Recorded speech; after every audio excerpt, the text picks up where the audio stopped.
Shalom, saudara kasih dalam Tuhan, selamat pagi. Kita bersyukur hari ini diberikan hari yang baru untuk boleh kita nikmati kembali bersama dengan Tuhan. Bertemu kembali dengan saya dalam channel Sate Kristen. Mari saudara, sebelum kita merenungkan firman Tuhan, kita berdoa terlebih dahulu. Bapa di sorga, kami bersyukur kepadamu untuk hari yang baru Tuhan sediakan buat kami, untuk penjagaan-Mu sepanjang malam. Sungguh Tuhan, besar anugerah pertolongan Tuhan bagi setiap kami. Hari ini mari berbicaralah kepada setiap kami lewat kebenaran akan firman-Mu. Dalam nama Tuhan Yesus kami berdoa dan kami mengucap syukur. Amin. Saudara, perenungan kita didasari dari Pengkhotbah 12 ayat yang pertama.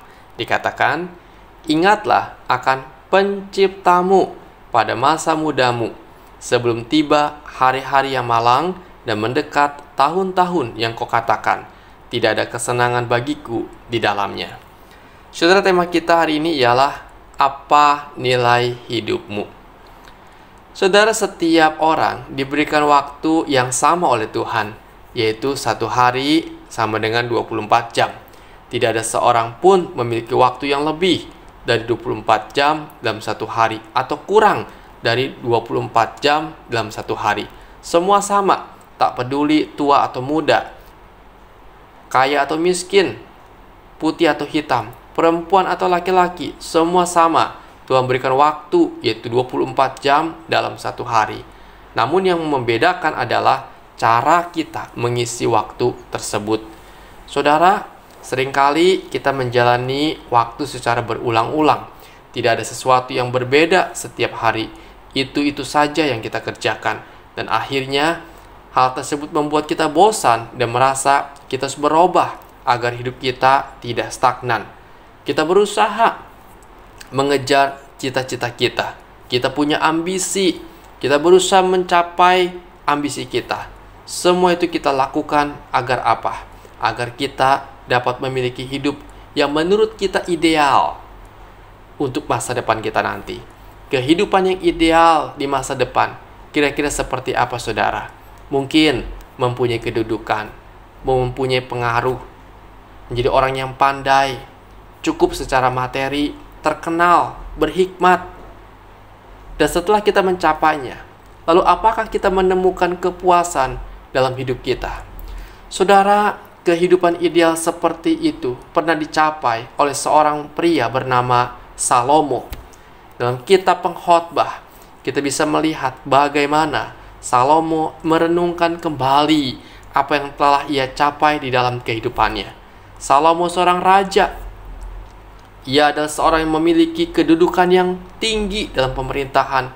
Ia orang yang berkuasa di kerajaan Israel. Ia juga seorang yang terkenal, juga seorang yang pandai dan bijaksana.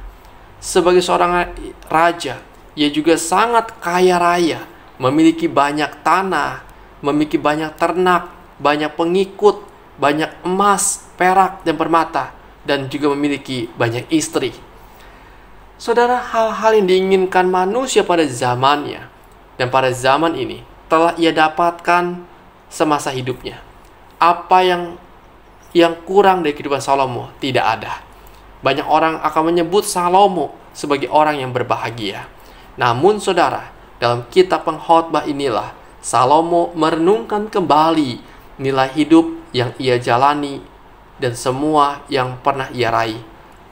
Di dalam Pengkhotbah 1 ayat 1-3, Salomo berkata, inilah perkataan pengkhotbah anak Daud, raja di Yerusalem. Kesia-siaan belaka, kata pengkhotbah, kesia-siaan belaka. Segala sesuatu adalah sia-sia. Apakah gunanya manusia berusaha dengan jerih payah di bawah matahari? Saudara, kita mendapati satu kata yang terus diulang-ulang dalam kitab Pengkhotbah ini, yaitu sia-sia. Segala sesuatu adalah sia-sia. Saudara, banyak hal yang dilakukan manusia yang menurut pengkhotbah sebagai kesia-siaan. Banyak hal dalam hidup ini tidak sesuai dengan harapan. Manusia berjerih payah mengumpulkan harta, namun setelah berkumpul, ia tidak dapat menikmati hasil kerja kerasnya. Ada orang yang hidupnya benar mengalami kesusahan, namun orang fasik seolah mengalami nasib yang mujur. Banyak orang berusaha untuk menjadi orang yang baik dan sukses, entah ia berhikmat ataupun tidak. Suatu hari kita akan meninggalkan dunia ini dan dilupakan. Saudara, banyak orang berpendapat bahwa pengkhotbah adalah orang yang sinis terhadap kehidupan. Sebab dalam kitab pengkhotbah ini banyak dikatakan kesia-siaan. Saudara, tidaklah demikian.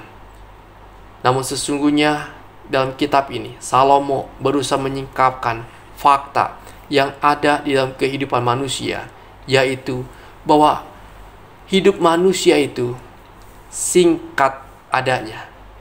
Hidup manusia itu penuh dengan keterbatasan. Salomo menyadari bahwa manusia adalah makhluk yang terbatas. Bahkan kepandaian, hikmat, kekuatan yang dimiliki manusia tidak dapat melepaskan manusia selamanya dan dari hal-hal yang tidak menyenangkan.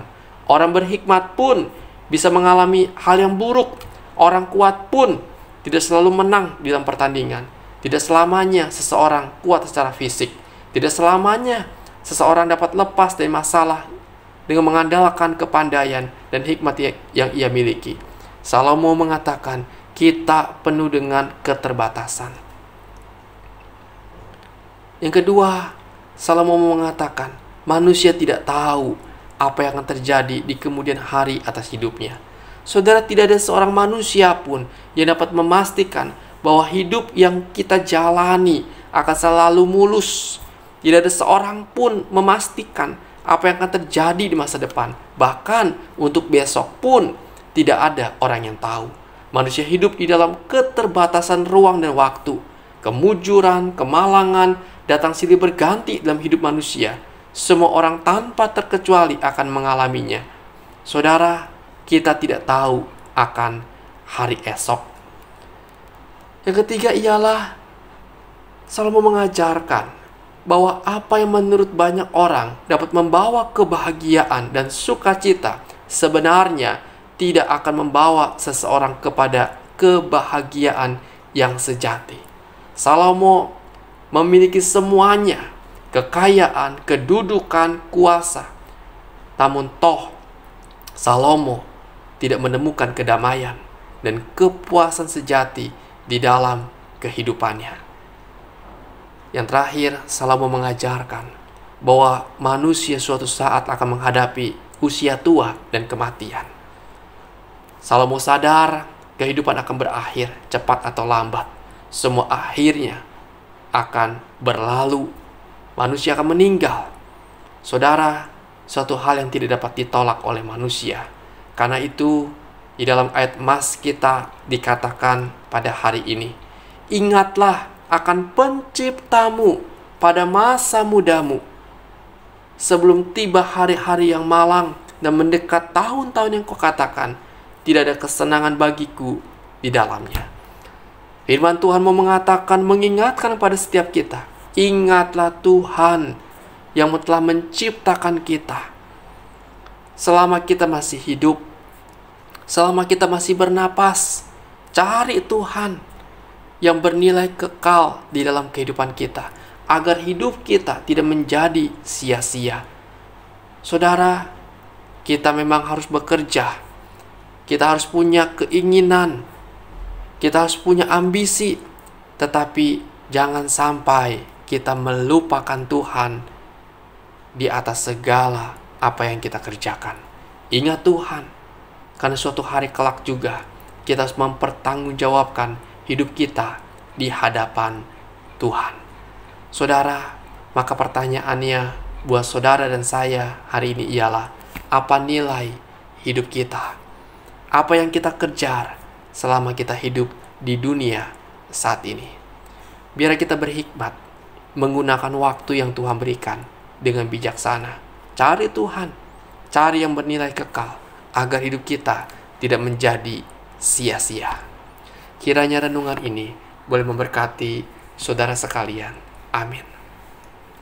Bapa di sorga, kami bersyukur kepadamu untuk kebenaran-Mu Tuhan, yang Engkau sampaikan kepada kami pada hari ini. Meteraikan Tuhan, ajarkan kami, mampukan kami untuk melakukannya, untuk hidup bijaksana, hidup berhikmat, menggunakan waktu yang ada dengan baik, mengisi hidup kami dengan mencari Engkau, menyenangkan hati Tuhan, dan memuliakan nama Tuhan, supaya hidup kami bernilai dan tidak menjadi sia-sia.